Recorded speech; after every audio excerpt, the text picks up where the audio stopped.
Salut, c'est Van Geek pour la critique du film Spider-Man Brand New Day avec Zendaya et Tom Holland. Enfin, Holland. Holland. Hollande. Voilà, comme un président. Enfin, un ancien. Donc, qu'est-ce que j'en ai pensé? Là, je vais vous faire un petit résumé du film. Donc, c'est Spider-Man qui est en crise existentielle terrible. Parce que tous les gens qui l'aiment l'ont oublié par rapport au dernier film où il a dû faire effacer la mémoire de tout le monde. Et tous les gens qui l'aimaient l'aiment plus parce qu'ils savent plus qui il est, quoi. Enfin, qu'ils savent plus qu'il existe que Peter Parker et Spider-Man et qui est Peter Parker. Donc il enchaîne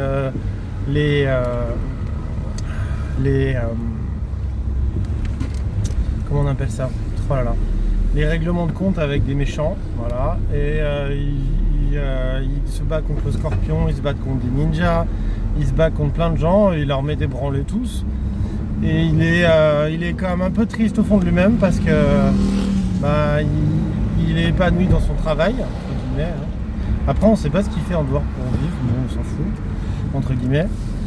Mais il a plus de liens sociaux. Sa seule vie, c'est devenu un justicier au grand cœur qui règle tous les problèmes. Et là intervient un grand méchant. Enfin, je ne vais pas vous spoiler trop. Qui a la capacité de sauter d'une personne à l'autre et de maîtriser les gens par lesquels il passe en fait. En fait, il contrôle les gens. Il rentre dans la tête des gens, il les contrôle et il peut passer d'une personne à l'autre quand il veut. Et voilà. Donc voilà, c'est ça le pitch du film. Si vous voulez pas être spoilé, j'en dirai pas plus. Bon, moi j'étais un peu déçu parce que les grands moments de bagarre, il y a plein de passages qui sont vraiment cool. Des moments où ils sautent d'immeuble en immeuble et tout. C'est vraiment réussi. Alors vraiment, c'est super bien fait. Mais les grands moments de bagarre, c'est les grosses bagarres. Je vous en dis pas plus parce que si je vais vous spoiler après, c'est un peu décevant. Ah oui, aussi je peux vous dire que le Punisher arrive dans la ville et ils vont faire un duo Spider-Man et le Punisher. Il y a plein de gags avec oui mais tu te rends pas compte, moi je t'ai aidé, tu m'as aidé, voilà.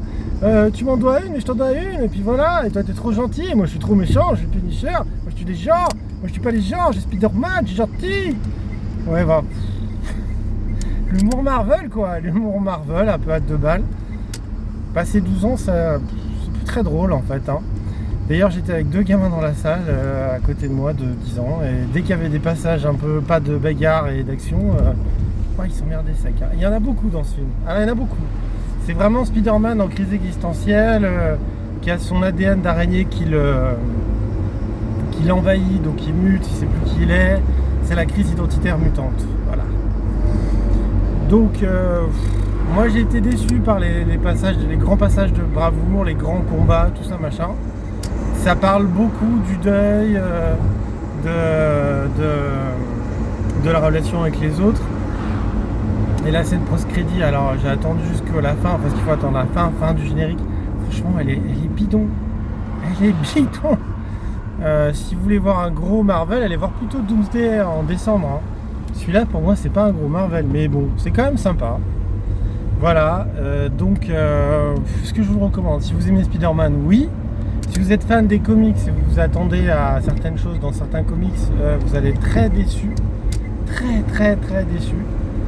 Et ne vous attendez pas à un très gros film d'action parce que ça joue vraiment sur le deuil, le pathos, le relationnel de Spider-Man. C'est un film beaucoup sur les émotions en fait. C'est assez surprenant d'ailleurs. Surprenant et pas vraiment non plus. Voilà. Donc maintenant je vais vous spoiler. Donc on recommence du début. Alors Spider-Man est en crise existentielle, son ADN mutante arrive, il commence à plus contrôler trop ses pouvoirs, il commence à avoir du fil qui lui sort des bras au lieu de sortir de son mécanisme parce que par rapport aux autres Spider-Man, au premier film de Spider-Man, il n'a pas de toile qui génère par son corps, elles sont générées par des mécanismes. Et là, d'un coup, il est en train de muter en fait, comme une araignée qui change de mue, ça on le voit 30 fois dans le film. Et il est assez triste de sa vie sans sa copine et sans son meilleur ami, parce que tout le monde l'a effacé. Enfin, tout le monde a effacé son identité, donc il a plus aucun lien. Sa tante May est morte, il est un peu rongé par ça. Et là, il y a une grande méchante qui arrive, qui passe de personne en personne, qui contrôle tout le monde, qui veut aller dans un coffre qui est contrôlé par une société, je me rappelle plus du nom, la société M, qui a un truc M, je sais pas quoi. Alors, c'est cousu de fil blanc que cette société que la méchante veut braquer, en fait, c'est eux les vrais méchants. Mais on le voit arriver, mais à 10 bornes. Alors, putain, l'intrigue, elle est naze pour ça. Elle est naze, mais nazissime. On sait quasiment d'office, à moins d'avoir 4 ans et demi ou 10-12 ans, pour pas comprendre que les vrais méchants, c'est pas ce qu'on nous présente. Donc il va poursuivre cette grande méchante. Il va réussir à la faire capturer par la société des présumés gentils, qui en fait il s'avère que cette société a capturé la sœur de la grande méchante et l'a tuée pour pouvoir avoir ce pouvoir de passer de personne en personne et de contrôler les gens. Donc là, Spider-Man s'en rend compte. La grande méchante prend le contrôle de Hulk et il y a une bagarre avec Hulk qui est sympa, mais elle est juste sympa au quai tiers, quoi. Vraiment, c'est middle. Moi, je m'attendais à un truc super badass. C'est sympa, ouais, franchement, c'est sympa. C'est cool, Spider-Man contre Hulk. Je crois que c'est un classique du comics. Mais j'étais déçu par ça. Moi, je m'attendais à un truc plus badass.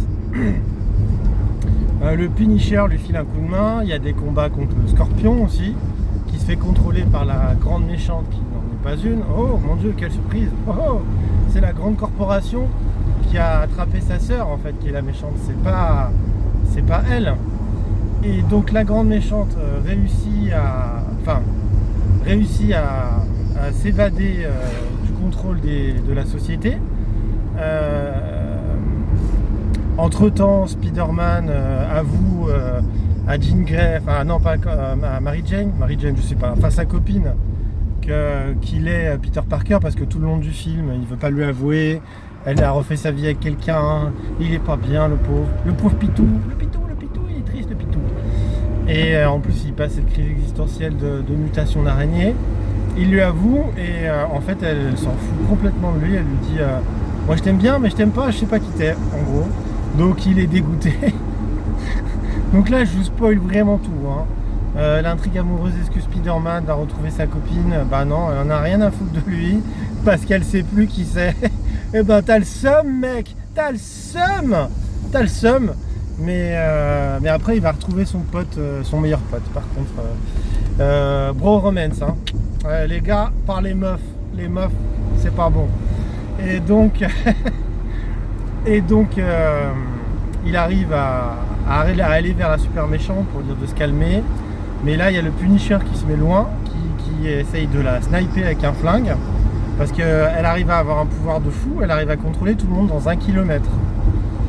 Et lui, il se met à plus d'1 kilomètre, il essaye de la sniper, mais c'est Peter Parker qui prend la balle à la place d'elle.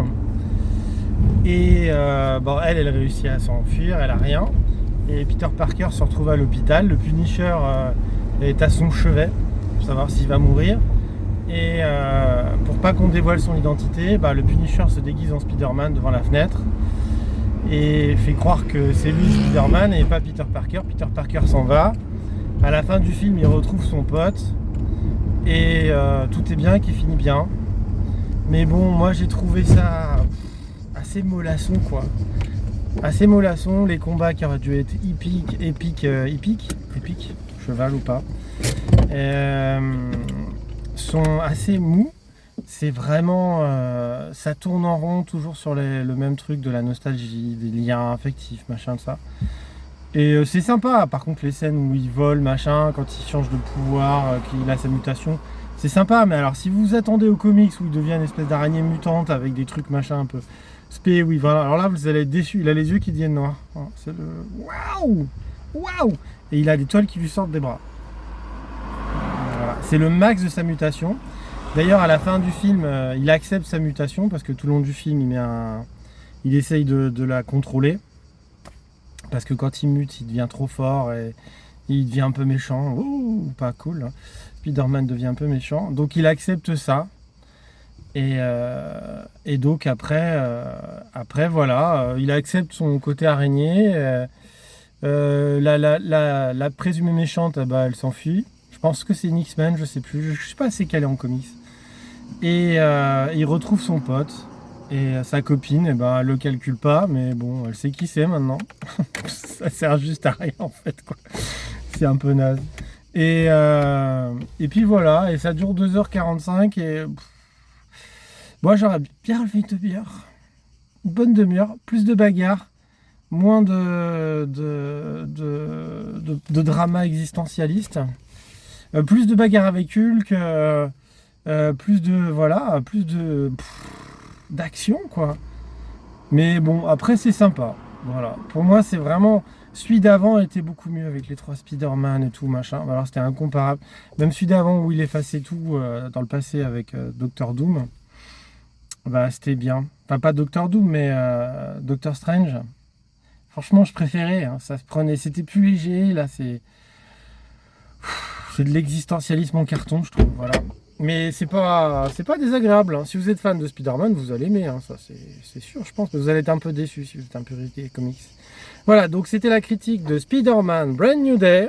La nouvelle vie de Spider-Man qui s'accepte en tant qu'araignée chelou. Et voilà. Bah, c'est pas mal. Franchement, allez voir Odyssey. Alors, il y a des critiques qui disent qu'Odyssey, c'est pas fidèle à l'Iliade. Ouais, ok.